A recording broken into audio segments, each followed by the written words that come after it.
Welcome everyone to today's webinar, Supporting Genealogists and Historians with HeritageHub.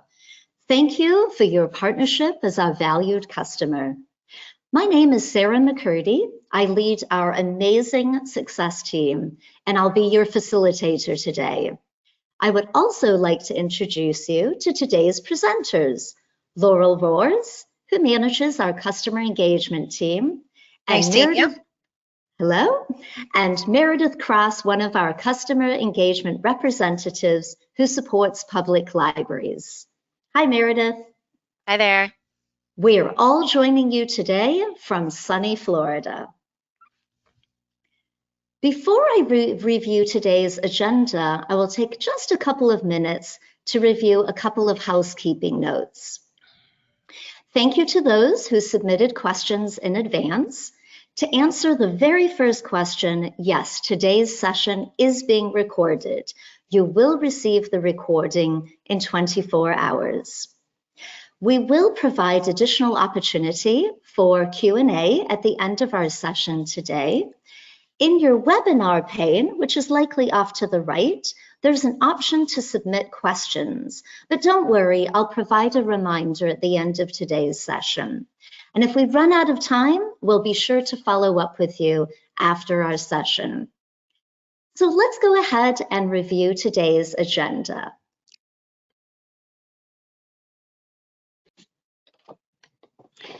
First, we will review the comprehensive and deep content available to you in HeritageHub, which will power your genealogical research. Next, Meredith will share best practices to optimize your search results and get to relevant content quickly. Laurel will then provide you with a tour of our HeritageHub Resource Center, built just for public libraries. She'll also share examples of how libraries like yours are promoting this great resource. As I briefly mentioned, we will then take questions. So first, let's review the content that is available to you.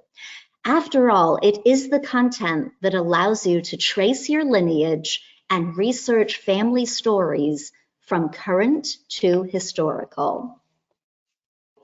HeritageHub, as it notes here, includes more than 100 million and growing every day obituaries and death notices from 1704 to current. Important so that you can really research all of those great stories and your families and make connections over time. Also included are manually indexed records, which really help with greater search accuracy. We include hard to find digitized content from the mid to late 1900s. Over 94 million records from the Social Security Death Index from 1899 through 2014. All of the SSDI records that are available. HeritageHub also includes information from more than 6,000, really 6,700 sources with comprehensive coverage from all 50 US states and territories. Important as you research the stories, your connections, your patrons, ancestors will be all over the country as we've moved around over the years and continue to migrate across the United States. So a very broad, deep database of information for you to bring your historical and current stories and really to research your lineage and get to that information. So with that, now that you have a good understanding of the depth and breadth of content that is included in HeritageHub, I will go ahead and introduce Meredith, who will walk you through best practices and tips on really how to navigate and get to this fabulous content. Meredith, over to you. Okay, thank you, Sarah. Good day, everyone. Thank you for joining us. My name's Meredith. I'll be walking us through the rich content included in this resource. Let me start by sharing my screen here with you. Okay, 1 second. Oh, there we go. Okay. Okay, so here we are to start. We're just going to take a couple minutes and have a look around the main landing page. From there, we're going to move on to conducting a search, during which time I'm going to share some tips on how to get to relevant results. And with that, let's get started. So we're going to start right here on the main landing page. Most of you also have America's News or Access World News through NewsBank. If so, you'll see this interface was built exactly like those resources. Same interface, same editorial method. And as you'll see in a little bit later, the most powerful piece in this collection really is the relationships. So when you think of a family tree, it's not just the base of the tree, but it's also the leaves. So they're family members, whether it's a spouse or siblings or grandchildren, and other people that are related to the individual that you're searching on. So here at the top right to start, we have an A to Z source list. I'm going to click on this. And you can see it lists out all the total sources. We have well over 6,000 sources included in here, going back as far back as 1704. So we have sources and content covering all 50 states. And you can filter this content in a variety of ways. You can just enter a source name here. You also have drop-down menus here, including by date. So if I click on here, we can see some of the earliest sources dating all the way back to the early 1700s. So again, obituaries, death notices going back in some cases hundreds of years, and also new records that are being added daily, so the content goes right up to current day. I'm going to click here on the icon so we can go back to that main landing page. So below the A to Z source list, you can see we have the search fields. Some are required, some are optional, some are recommended. My suggestion to you is to start broader, and then you can narrow your search down as need be. So let's conduct a search on an individual here. I'm going to enter a name. And in this case, I am going to include a keyword. I'm going to include the state. A keyword can be a state, it could be a city, it could be a high school, a place of work, a spouse. Really, you can enter anything in this field, but in this case, I'm going to enter the state Illinois. And then I'm just going to click search.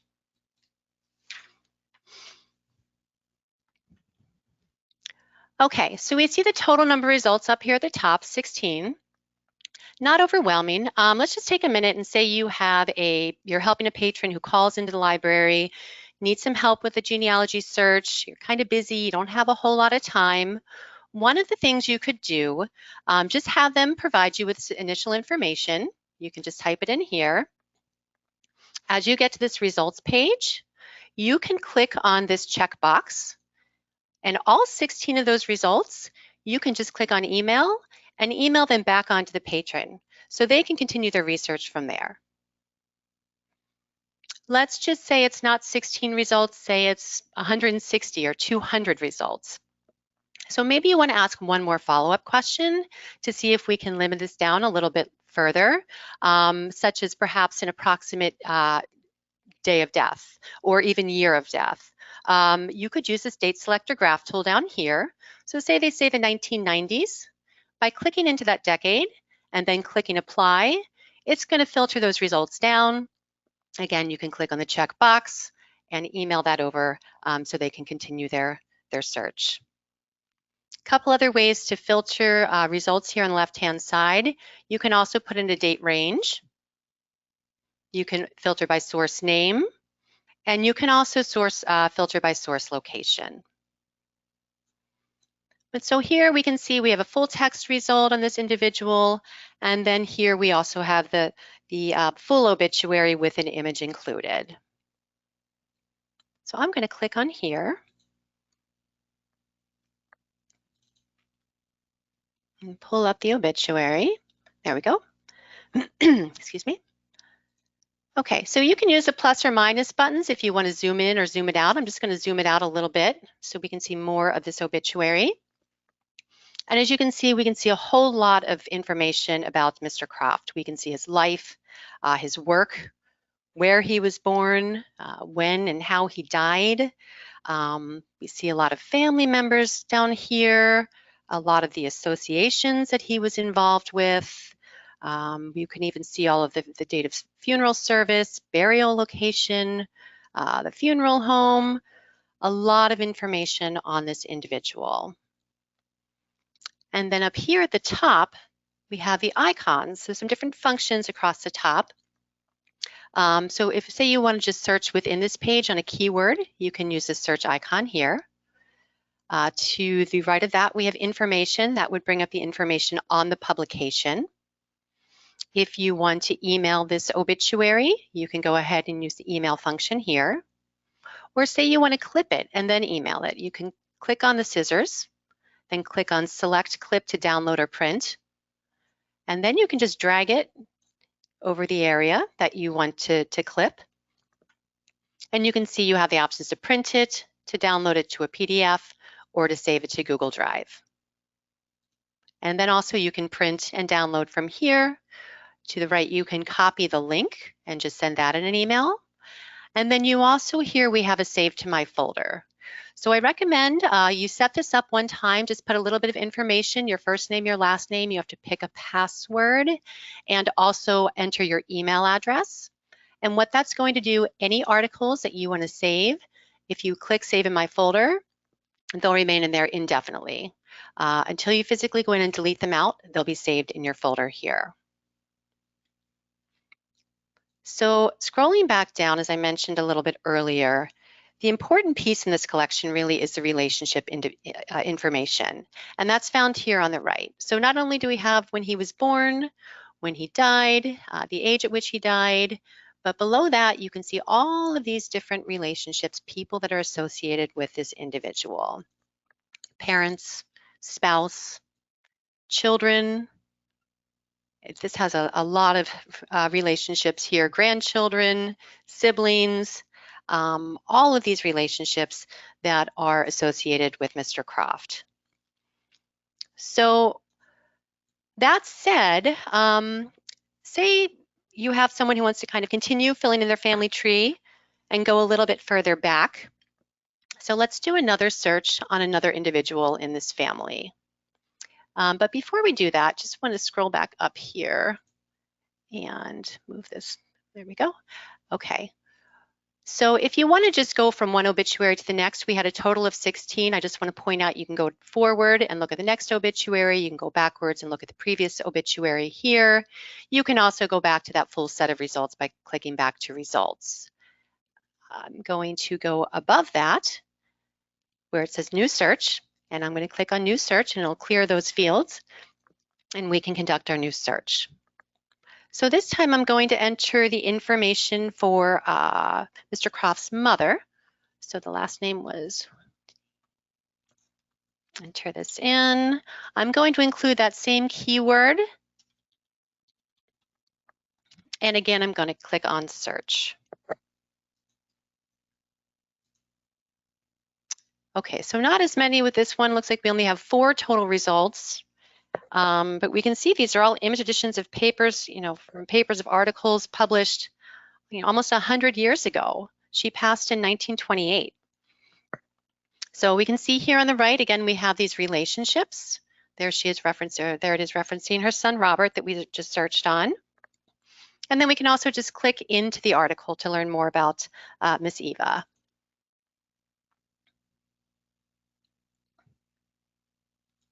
Okay, I've got to pull this over. Here we go. There we go.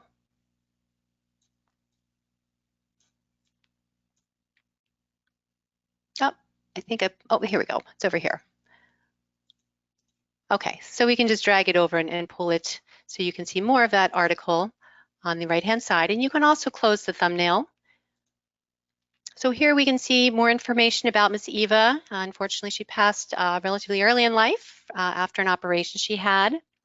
But you can see again, it's including the relationships, her children, her spouse, even at this time the funeral arrangements were not available.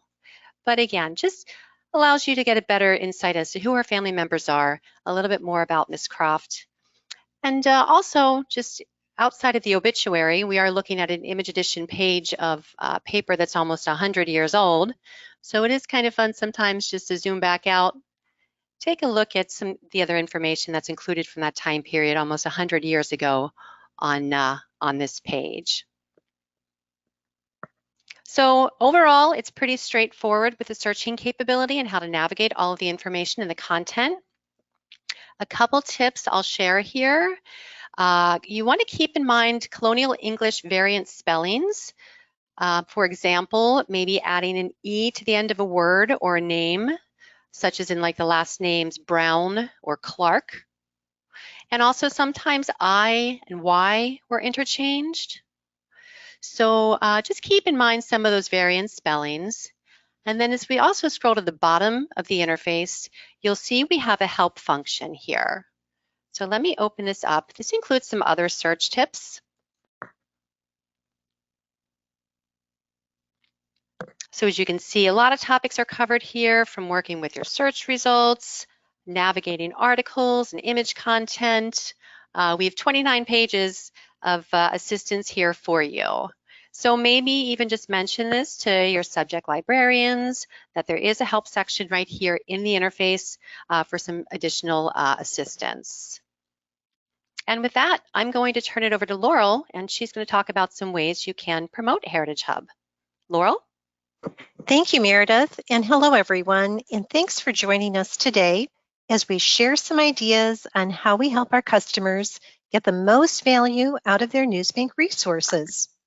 As part of the customer engagement team, Meredith, Kim Saunders, and I assist libraries all across the country with ways to promote your resources for your community and help engage patrons with your online resources, including HeritageHub for your genealogists and those looking for more information on family ties. So you might ask, how do we go about this? Let's get started by going directly to our public library. Excuse me, I've got to decline a call there. You can click either on our Getting Started guide you see at the top, our monthly social media post provided by our marketing team to make your job easier, or you can go directly to the online webinar section where you will also be able to locate this recording in the next few days. You can also go directly to the resources your library subscribes to, which you see in the icons below, such as Access World News, America's News, and today, for your interest, let's click right on HeritageHub, where our first step is to help build visibility on your website and engage patrons in genealogy resources for your community. Here we have a web button and description available to feature right on your homepage for easy access by patrons. And this can be included on your online resources pages, database pages, genealogy categories, and also if you have local history set up to help your resources stand out. Also, to learn more about your NewsBank resources, there are video tutorials available, as well as the search tips, which is the PDF document that Meredith mentioned earlier. That can also be printed out and placed in your genealogy room or reference areas for suggestions to help patrons in their genealogy research. Also, next, let's click right on our monthly social media posts. At the top, you can also find our current monthly posts. So for example, right now in the green category, we're not going to click here at the moment, but this is where you would be able to reach the April social media posts. And if you saw an article perhaps a month or two ago you would like to share again or take a look at, we do load the past 6 months, for example, that you can go back to for reference. Or as we scroll down below, you can see how easy to sign up to receive these monthly social media posts to make your lives easier. Simply fill in your name, your email address, the name of your library, and click Submit. And you will begin receiving these on a monthly basis. Also, to help you in your promotion for Heritage Hub with your community, we also have customized social media posts. And these we're going to show you for just a moment. And these are relevant social media posts. You can either do one of these on a daily basis. Perhaps you'd like to share one of these posts each week over the next 3 weeks. And down below, you also see there is a recommended graphic. And you can also copy this graphic and post that right on your Facebook pages and social media posts. Next, we want to take a quick look at video tutorials that are available. And when you click on the Here area, you'll see we do have specially prepared video tutorials. These are short 1 to 2 minute tutorials covering some of your resources such as Access World News, America's News, and you can also see HeritageHub. And these may be embedded right on your website for additional assistance for your patrons, or if you subscribe to Niche Academy, these can also be loaded in your academy. In addition, we do have bookmarks and other manipulatives available. These are easy to download and print out. They can be placed in your reference areas. We're going to click right on HeritageHub. And these can be placed, for example, if you happen to have a genealogy room, or if you'd like to include these with books when they're checked out at the front desk. They're also helpful to share if you host a local historical society, perhaps, or when book fairs are held at the library. And now, with that, we would like to give a big thank you to all of our libraries who engage with their communities on social media to promote resources available for patrons 24/7. We have a few samples we've put together to show how libraries just like yours highlight our resources right on their websites and social media for community outreach. First up, we see Wallingford Public Library in New Jersey, where they have 2 examples for us. They're currently featuring both America's News and HeritageHub right on their homepage slides for great visibility and access by patrons. In addition, they're also highlighting America's News and HeritageHub on their database pages. The more places we've heard from librarians that you post your resources, the easier they are to find. Next, we see Eagle Public Library in Idaho is also showcasing HeritageHub right on their homepage slides, where patrons can easily click on HeritageHub to learn more. This graphic is easy to copy and paste by your marketing staff to help feature genealogy resources available at your library. Also, we have a great Facebook post and graphic created by our marketing team, which you can easily copy and paste on your social media outlets, just like Belleville Public Library in Illinois has done. To help engage with your community, simply sign up and receive our social media posts right in your mailbox. And last but not least, save the date and plan to attend our next spring webinar, which is coming up on May 18th, to learn more about 2 of our newest resources to help support your diversity and equity needs, covering Black life in America and also Hispanic life in America. Also, be on the lookout for your HeritageHub recording and be sure to share our video tutorials and promotional materials you'll receive with your librarians in the next few days. And now, back to you, Sarah, for any incoming questions.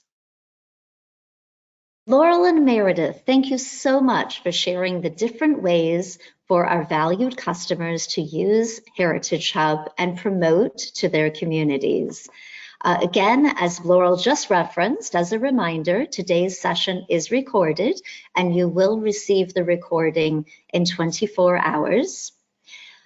We do have some time, so let's take some time for some questions, and we have a fair amount of questions come in. So Meredith, starting with you, a question, how current is the content? Oh, great question. So we have new content that is added to the resource daily. So it's updated every day. You can find information, articles right up to today, to current day. Excellent. So our growing resource. And another one, Meredith, can you remind us, how do you narrow or filter your search to sources in a particular state? Sure, another great question. So you can filter on the results page. When we looked at the results page on the left-hand side, there is a filter called source location. It's towards the bottom. So by clicking there, you can filter down by state, or you can also filter down by city. Excellent, excellent. And Laurel, a few questions about where can you access and sign up to receive the ready-to-use social media posts to promote HeritageHub?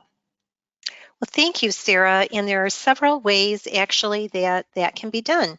So for example, you can go right into our resource center under the www.newsbank.com.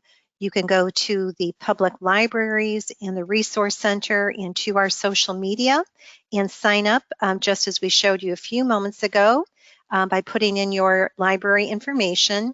And also in the materials that we're going to share with you in the next few days, there will also be an opportunity to sign up there. Excellent, excellent.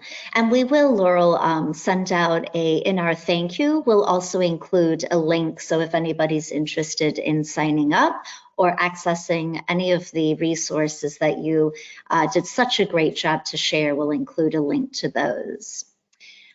Meredith, I do have another question, which is, can you have multiple genealogy searches saved in one folder? Yes, the session folder at the top that we took a look at, you can save as many searches as you want in that session folder. And again, sometimes the name session might make you think that it's only saving in for that session, but they will remain in that folder indefinitely until you physically go in and delete them out. Excellent, thank you. Another one, I don't know if I missed it, but in the search results, are you able to do a keyword search to find a specific name or word? So if I think you shared the example of a particular article, are you able to search within that article, within that resource? Yes, so when you are looking at an article at the top, you have the icons and you have one for a search function. And if you click on that, you can enter a keyword and it will allow you to search that keyword. Okay, excellent. And one other question we have, Christina, do we have promotional materials for social media that are diverse? Christina, we're always publishing new posts and different based on what's happening. So yes, we do every month we feature different social media around different topics, around different areas. And we encourage, if you have some suggestions, we always take and welcome suggestions on how we can produce some other social media examples that would be relevant as well. So you've got our contact information here. Definitely reach out to us and let us know if you have some great ideas. We welcome. Another question, books, resources to supplement this webinar. We do, and Laurel, if you want to jump in, but I will say that we will go ahead and send out a thank you email following today's presentation and today's review that will include some other information that you can post on your website or make available. And so that you can highlight this to your patrons and feature in other areas as well. And I think, Laurel, you mentioned that we have some bookmarks that you can print out that you can use from a promotional aspect as well. Right, and we do have several manipulatives that you can actually print out. For example, there are posters that can be printed out. Those can be placed in the library. There are bookmarks. We also have recommendations or suggestions if you want to do a newsletter, perhaps, whether you have paper newsletter that you produce or electronic newsletter for your community.